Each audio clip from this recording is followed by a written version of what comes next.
Ayan, ako ay magsisigang ng pork. Mayroon tayong kamatis, sibuyas, bawang, okra, sitaw,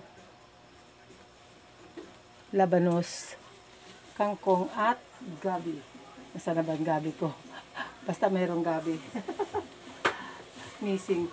Ito pala. Ayan.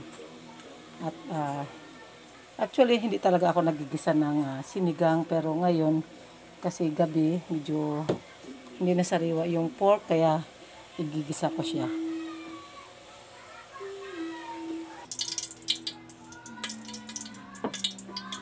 Bawang. Isa lang muna tayo. Konting mantika lang. Kasi alam naman natin, mamantika talaga yung pork. Kahit sabihin mong malaman, sunod na natin yung sibuyas.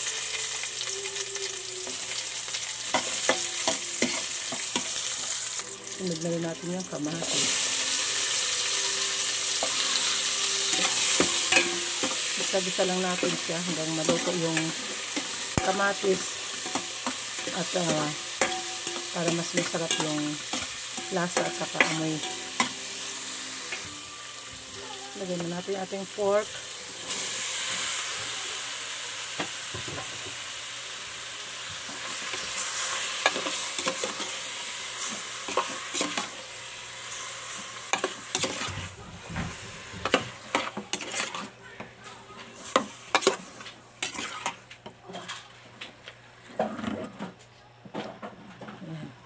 Sangkot muna natin siya. Lagyan natin siya ng konting asin para lumasa. Ma-absorb niya yung alat.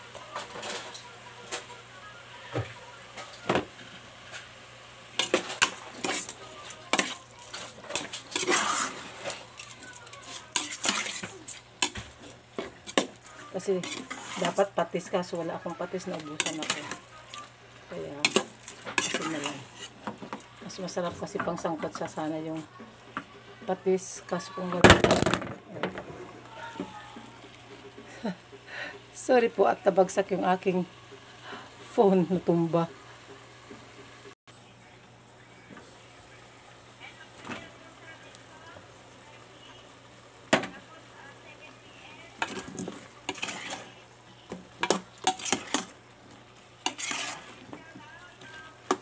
Sorry. Nilagay ko na yung gabi ko. Ay, ano ba yan? Nagagalaw ko. Sorry po. Mahilo naman yung aking viewers.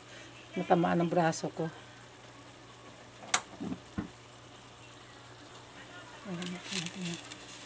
Pampalasa. Pag ganyang may granules na ako nilagay, hindi na ako naglalagay ng pork cubes. Okay na yan.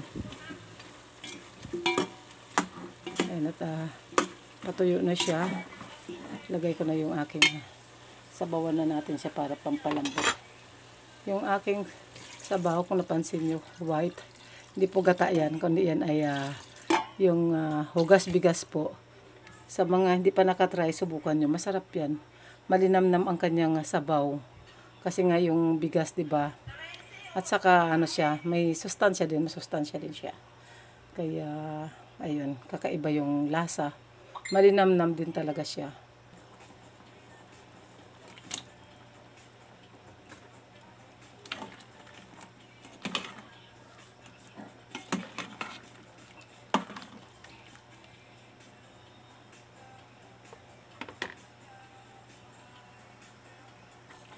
Lagyan na natin yung sitaw.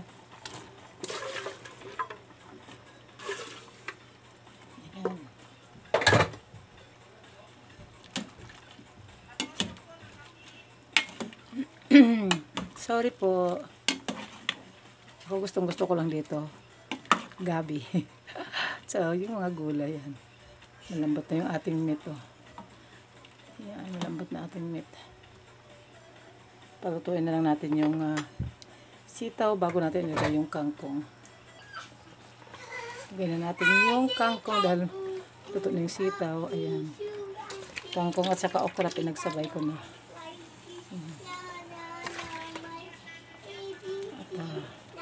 konting ano na lang. Pagkulo. Pagbaba ng gulay. Luto na siya. Ready to serve na.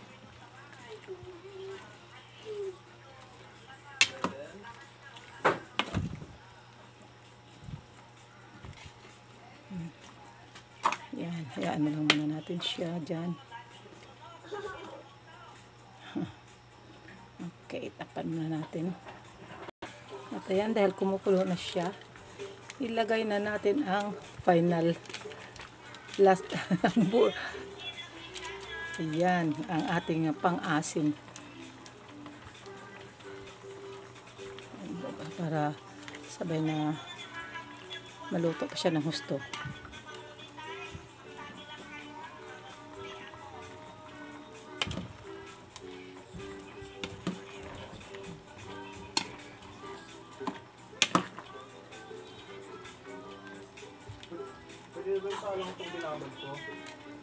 Amuyin mo. Pakuloy natin ulit. At ayan, dahil luto na siya, luto na yung ating kangkong, pati okra. Masarap sa okra kasi yung half cook. Ayan, ganyan siya yan. Gusto ko siya ganyan.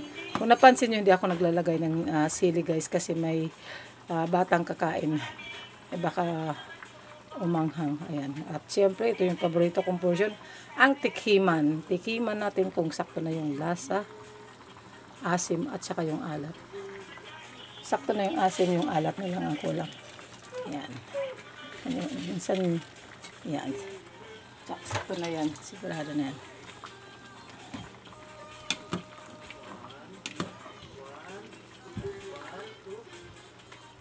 At ayan, maraming salamat. Please, palike naman po ng video at subscribe na rin. At pindot ng notification bell. Yan, nagpa-practice lang ako kasi baguhan na ako dito sa pag-YouTube. Try lang naman para makasanayan, di ba guys? Ay, nadurog na yung aking gabi kaya para malapot-lapot na yung aking sabaw. At ayun na guys, maraming salamat. God bless us all and Jesus loves you and I love you too. Ma'am Sining loves you. Thank you.